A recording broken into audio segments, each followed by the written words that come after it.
दिल्ली के साथ सिकंदर, नमस्कार, बहुत स्वागत है इंडिया न्यूज पर आपका। साथ आपके मैं शालिनी कपूर तिवारी। नमस्कार, मैं हूं आपके साथ मिशा बाजवा चौधरी। जी हां, 12 मई नजदीक है और दिल्ली के उम्मीदवारों की धड़कनें बढ़ी हुई हैं। दिल्ली में आप, कांग्रेस और बीजेपी में त्रिकोणीय मुकाबला है।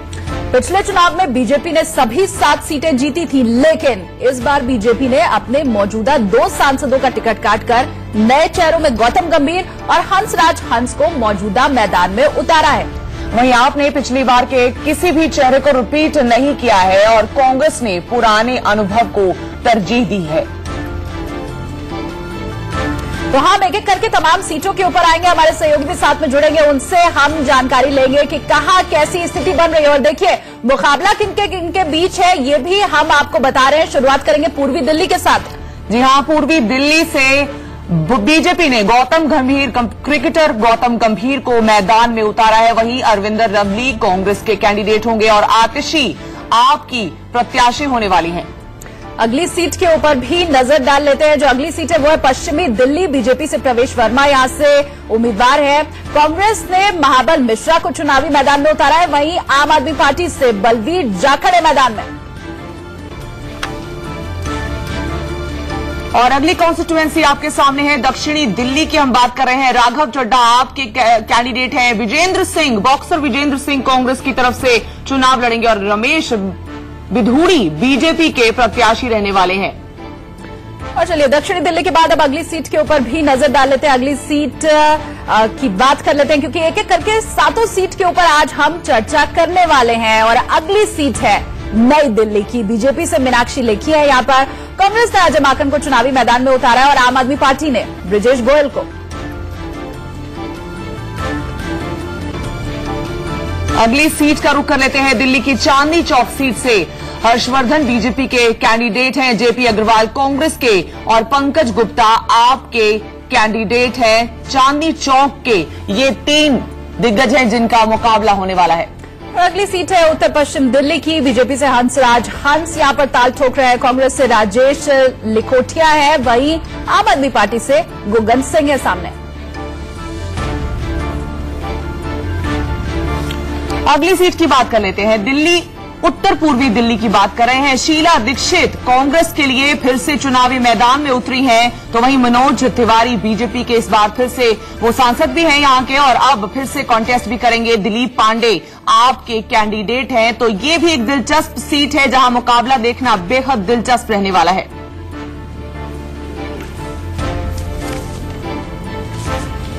और चलिए, एक एक करके हम अब तमाम सीटों के ऊपर चलते लेते हैं वहां के हालात का जायजा। हमारे साथ हमारे तमाम सहयोगी जुड़े हुए हैं। मोहन गार्डन से हमारे साथ है मनोहर केसरी, गोल मार्केट से सुमित चौधरी और मिशा ईस्ट दिल्ली से भी हमारे साथ रिपोर्टर जुड़े हैं। सुमित दुबे हमारे साथ जुड़ गए हैं ईस्ट दिल्ली से। सबसे पहले मुझे लगता है सुमित चौधरी का रुख कर लेते हैं। सुमित, न्यू दिल्ली में है आप इस वक्त और ये सीट जो है वो बीजेपी ने बड़े ही कंफर्टेबली जीती थी पिछली बार। मीनाक्षी लेखी पिछली बार भी जीती थी और इस बार भी वो यहां की कैंडिडेट है।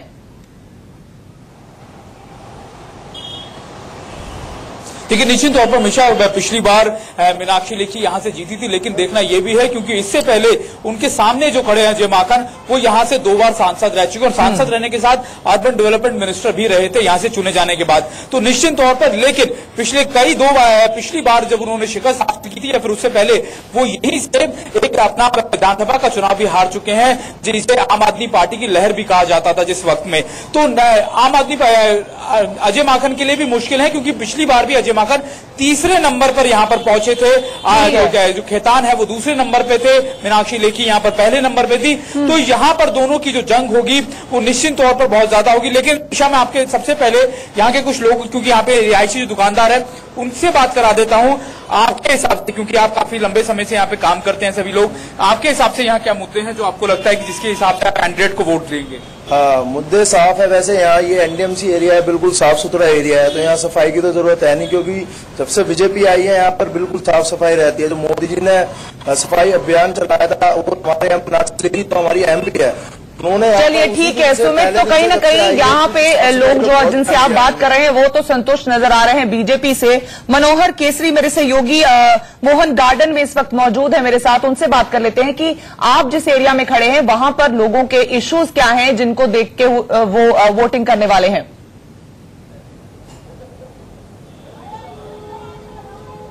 बिल्कुल मिसा, मैं अभी लोकसभा सीट जो वेस्ट दिल्ली का है उसके मोहन गार्डन इलाके में खड़ा हूं और यहाँ जो इश्यूज हैं वो कई लोगों को परेशान कर रहा है, क्योंकि लोगों ने आखिरकार एक बैनर भी लगा दिया है। हालांकि हम उतने ऊपर तक बैनर आपको नहीं दिखा सकते, रोड नहीं तो वोट नहीं। ये मोहन गार्डन का इलाका है जो पश्चिमी दिल्ली में पड़ता है। अब तमाम लोग हैं, सीधे हम इन लोगों से बात करते हैं। आप बताएंगे कि जो मोहन गार्डन का इलाका है, क्योंकि वेस्ट दिल्ली में जो पड़ रहा है, तकरीबन यहाँ पर 28 लाख वोटर्स हैं 10 विधानसभा में। पूर्वांचलियों का वोटर है, आप पूर्वांचलीय, तो मुद्दे क्या है, किस मुद्दों के आधार पर आप वोट करने जाएंगे? मुद्दे तो बहुत सारे हैं, लेकिन सबसे बड़ा मुद्दा हमारा इस गली का रोड का है। मोदी जी ने प्रधानमंत्री सड़क योजना के अंतर्गत बहुत सारी सड़कों का उन्होंने निर्माण करवाया, लेकिन दिल्ली जैसे राजधानी में रहने के बाद भी लगता है जैसे हम किसी गांव में रहने वाले हैं। हमें उस प्रधानमंत्री सड़क योजना का कहीं भी कोई भी फायदा दिखाई नहीं दे रहा, जबकि हमने सुना है कि इतनी सड़कें बनी हैं, लेकिन हमारे को कोई फायदा नहीं हो रहा है इसका। आप बताएंगे कि आप इस बार किस मुद्दे पर वोट करने जा रही हैं? मैं भी वही रोड के ही मुद्दे पे है। अभी 2 मिनट आधा घंटा बारिश हुई नहीं कि यहाँ निकलना प्रॉब्लम हो जाता है। बस बच्चों के साथ यहाँ हाथ पकड़ पकड़ के चलना पड़ता है। बच्चे इधर गिरे उधर गिरे, अभी कीचड़ कीचड़ ऐसा बढ़ जा रहा है कि निकलना मुश्किल हो जाता है। माता जी, बुजुर्गों के लिए क्या इशू है, क्यों वोट करने जाएंगे आप? हम तो वोट इसलिए करने जाएंगे कि हम लोग बूढ़ा हो गए हैं और बूढ़ा को चलने में ऊबड़ खाबड़ है, गिर जाएंगे।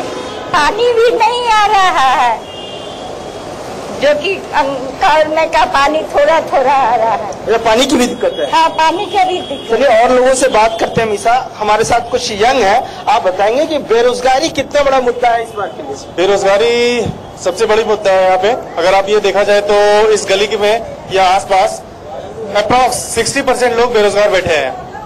उसके कारण क्या हो रहा है, जैसे मैं अपने घर से निकलता हूँ रात को, अब इस इलाके में 10 बजे के बाद निकल जाइए, लोग बेरोजगार हैं, पैसे कहाँ कमाएंगे? चोरी करेंगे, तो चोरी होने लगी है।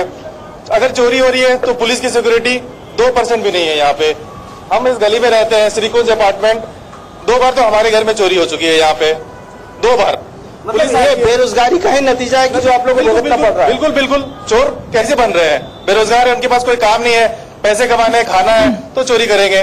चोरी करेंगे, सॉल्यूशन क्या होता है? पुलिस आएगी, देख के चली जाएगी, फोटोग्राफ। बताइए कि राष्ट्रवाद कितना बड़ा मुद्दा है, क्योंकि इस बार जो है राष्ट्र सुरक्षा को लेकर के बीजेपी और कांग्रेस आपस में फाइट कर रही है, और इस सीट पे अगर बात करें तो बीजेपी और कांग्रेस के उम्मीदवारों में कांटों की टक्कर है। राष्ट्रवाद मेरे लिए बहुत बड़ी बात है, मतलब राष्ट्र की सुरक्षा सबसे पहले होनी चाहिए। चलिए, मतलब वेस्ट दिल्ली की अगर हम बात करें तो यहाँ पर सड़क भी बड़ा मुद्दा है, सड़कें नहीं बनी है, पानी बड़ा मुद्दा है, बेरोजगारी बड़ा मुद्दा है। और चलिए अब रुख कर लेते हैं ईस्ट दिल्ली का। यहाँ से हमारे सहयोगी सुमित दुबे हमारे साथ जुड़े हैं।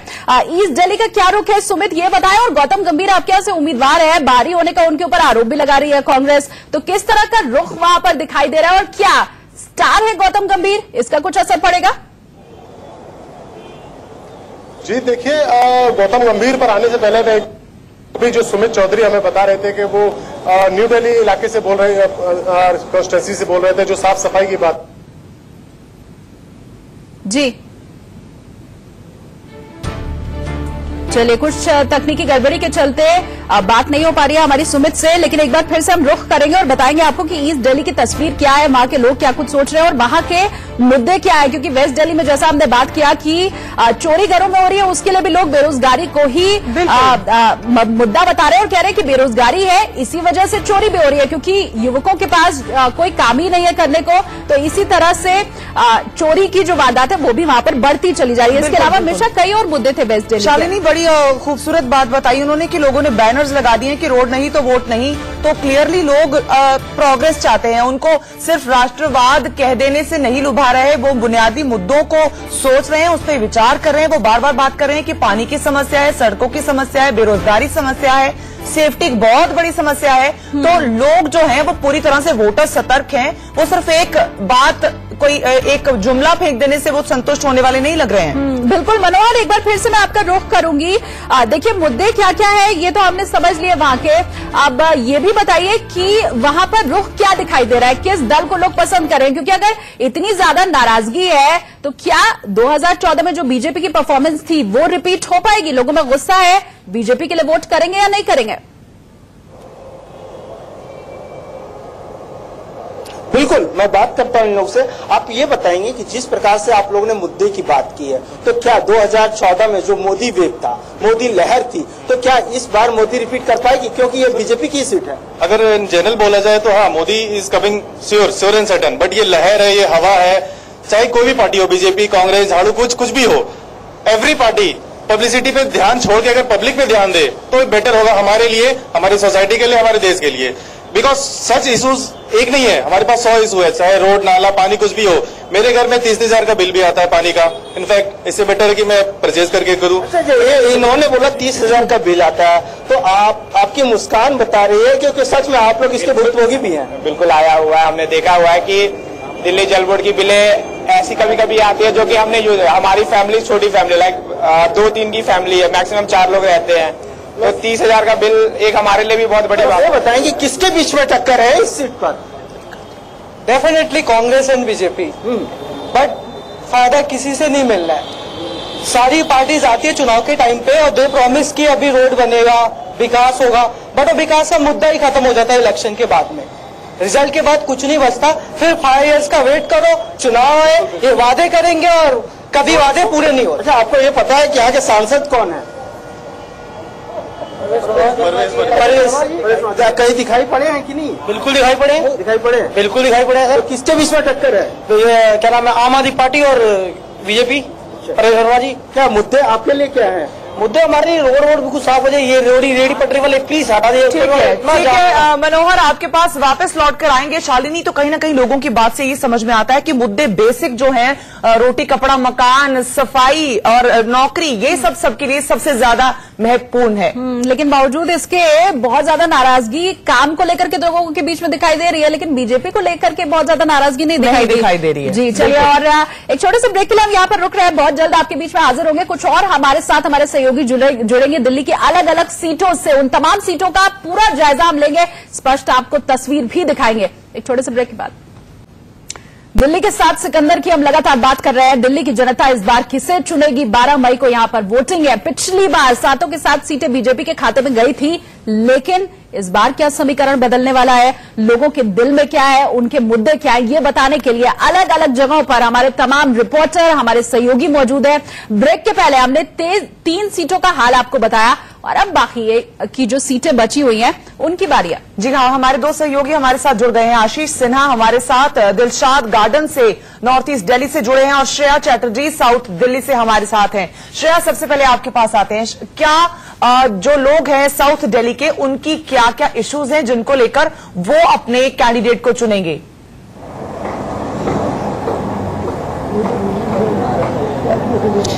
हम हमें मौजूद है तुगलकाबाद में, जो रमेश बिदूरी जी का कॉन्स्टिट्यूंसी है। इधर पिछले बार जीत के आए थे और अभी हम जानेंगे लोगों से कि क्या वो खुश है, काम हुआ है या नहीं, और किस मुद्दे को लेके वो इस बार वोट डालेंगे।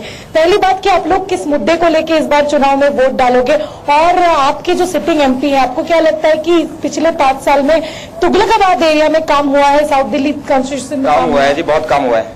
कैसे, अगर आप बताएंगे? जो सामने जो सड़क देख रहे हो ना आप, अभी इस सड़क पर का इतना बुरा हाल था कि पैदल आदमी नहीं निकल पा सकता था। आज देखो जी, बाइक भी जा रही है, गाड़ी भी जा रही है यहाँ से। मैम, यहाँ पानी लेने के लिए हमें बहुत दूर दूर जाना पड़ता था, लेकिन अब हमारे घर पे पानी आ रहा है। आप कह रहे हो पानी का प्रॉब्लम जो तुगलकाबाद में था वो सॉल्व हो गया? नहीं, सॉल्व तो नहीं हुआ, लेकिन पहले से तो बेहतर है ना। पहले हम जाते थे, एक्सटेंशन जाते थे, उत्तराखंड जाते थे, वहाँ से कैनों से ढल के लाते थे पानी, लेकिन अब तो आ जाता है पानी। किस मुद्दे को लेके वोट डालोगे? राष्ट्रवाद, विकास, डेवलपमेंट, नौकरी, कौन सा वो मुद्दा? राष्ट्रवाद के ऊपर। आप? राष्ट्रवाद। आप किसको लेके वोट डालोगे? विकासवाद। विकास। रमेश बिदूरी ओपन जिम खोल रखे हैं हमारे एरिया में, जहाँ हम खुद पैसे से नहीं फ्री जिम कर सकते सुबह सुबह। और हमारा जो पीएम है, ये जो तुगलकाबाद एरिया है, कहीं ना कहीं इधर इनके जो प्रेजेंट एमपी है रमेश बिदूरी जी, उनको लेके लोग खुश है, और राष्ट्रवाद वो मुद्दा है जिसके चलते ये चुनाव में इस बार वोट डालेंगे। यही फिलहाल जो सिचुएशन है तुगलकाबाद एरिया से। ठीक है, बिल्कुल। श्रेया हमारे साथ आप बनी रही है और हमेशा एक एक करके हम तमाम सीटों का यहाँ पर जायजा भी ले रहे हैं। दिल्ली में सबसे ज्यादा जो बाहरी लोग हैं वो आकर के बसे हुए हैं, तो दिल्ली के जो मुद्दे हैं हर जगह अलग अलग हैं और कितनी महत्वपूर्ण है ये 7 सीटें, इसका अंदाजा हम इस बात से लगा सकते हैं कि आज मुख्यमंत्री योगी आदित्यनाथ, उत्तर प्रदेश के मुख्यमंत्री, दिल्ली में मौजूद है अपने 2 उम्मीदवारों के समर्थन के लिए। कल प्रधानमंत्री नरेंद्र मोदी आने वाले हैं और देखिए दिलशाद गार्डन से हमारे सहयोगी आशीष सिन्हा भी लगातार हमारे साथ बने हुए हैं। आशीष, अगर आपके जहां आप खड़े उस संसदीय सीट की हम बात करें तो सबसे ज्यादा हाई प्रोफाइल वही है, क्या कहता है लोगों का मिजाज? देखिए ये वीआईपी सीट है क्योंकि दिल्ली बीजेपी के अध्यक्ष मनोज तिवारी सीट से लड़ रहे हैं, साथ ही दिल्ली की 3 बार मुख्यमंत्री रही शीला दीक्षित इस सीट से लड़ रही हैं। ऐसे में ये सीट वीआईपी होती जा रही है। तमाम लोग हैं, उन्हीं से जानते हैं कि आखिर किन मुद्दों को लेकर वो वोट करेंगे। ये बताइए इस बार किन मुद्दों को लेकर वोट करेंगे? किन मुद्दों को? मुद्दा रहेगा, विकास रहेगा, क्या रहेगा? विकास ही रहना चाहिए भैया। विकास के मुद्दे को लेकर वोट करेंगे। आप किन मुद्दों को लेकर वोट करेंगे? विकास के लिए। विकास के लिए। पिछले 4.5 साल 5 केजरीवाल ने विकास किया या 5 साल में मोदी जी ने विकास किया? मोदी सेंटर में है और केजरीवाल केवल दिल्ली का है। दिल्ली के हिसाब से विकास सही है। दिल्ली के हिसाब से विकास सही है और केंद्र के हिसाब से? केंद्र के हिसाब से अभी कारोबार ठप पड़े हैं। कारोबार ठप पड़े केंद्र के हिसाब कारोबार। अच्छा ये बताइए आप किन मुद्दों को लेकर वोट करेंगे? विकास के मुद्दों को। चलिए ठीक है आशीष, तो कहीं ना कहीं लोग शालिनी हर जगह यही कह रहे हैं कि उन्हें विकास चाहिए, उन्हें अपने एरिया में जो मुसीबतें हैं, छोटे छोटे रोजमर्रा की उन्हें डिफिकल्टी सहनी पड़ती हैं, उससे निजात चाहिए। उसके बाद वो किसी और बड़ी लार्जर पिक्चर को वो देखने के लिए तैयार है। मेरे सहयोगी अजीत श्रीवास्तव भी चांदनी चौक से हमारे साथ जुड़ रहे हैं। अजीत, चांदनी चौक के लोगों के क्या मुद्दे हैं जिन पर वो फोकस कर रहे हैं?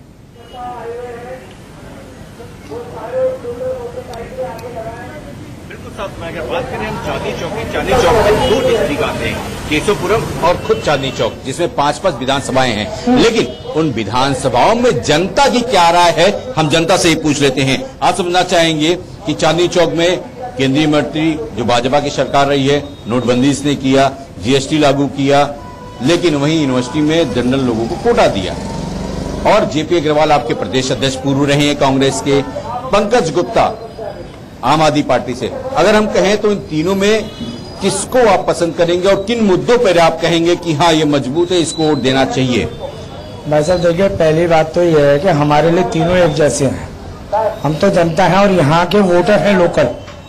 मेरा खुद का वोट माली वाले में है जो कि चांदनी चौक के अंदर आता है। दूसरी बात ये है कि जेपी अग्रवाल जी हमारे यहाँ के क्षेत्र के निवासी थे, उनकी पैदाइश वहीं की है, जो अब कांग्रेस के हैं, लेकिन वो वहां से छोड़ करके भाग गए, हमारे इलाके को छोड़ करके जमना पार चले गए। उसके बाद में मुद्दे क्या रहेंगे? चलिए मुद्दों की बात कर लेते हैं। सर इसमें मैं तो यही कहूंगा कि उन्होंने हमारे बारे में बहुत कुछ सोचा है। मोदी सरकार ने जो हमारे को 10% का आरक्षण दिया है जी, हम कहते हैं हमारे लिए बहुत बड़ी बात है। जीएसटी और नोटबंदी की मार भूल गए आप? नोटबंदी में लाइन लगा खड़े थे आप? सर मैं मानता हूं, मैं खुद 4 दिन लाइन में लगाऊं क्योंकि मेरे पास 20,000 रुपए जेब के अंदर रखे हुए थे। तीनों ही सहयोगियों का जिन्होंने एक एक करके हमें तमाम जगह के मुद्दे और जो समस्याएं हैं वो बताई। और हमेशा दिल्ली की ये जो 7 सीटें पिछली बार तो बीजेपी के खाते में गई थी, लेकिन इस बार लोग यही कह रहे हैं कि मुकाबला त्रिकोणीय है और किसी के लिए भी राह आसान नहीं रहने वाली है। बिल्कुल, सबके लिए ये बराबर अपॉर्चुनिटी होगी कि वो लोगों को इम्प्रेस कर सके अपनी बातों से, अपनी कमिटमेंट्स के जरिए उन्हें कन्विंस कर सके। तो न सिर्फ ये उन कैंडिडेट्स का बल्कि सभी दिल्ली वासियों का भी चुनाव है जिनको अपने आगे की 5 साल के लिए सरकार मिल जाएगी। इसी के साथ हम यहां रुकेंगे एक ब्रेक के लिए, जल्द लौटेंगे।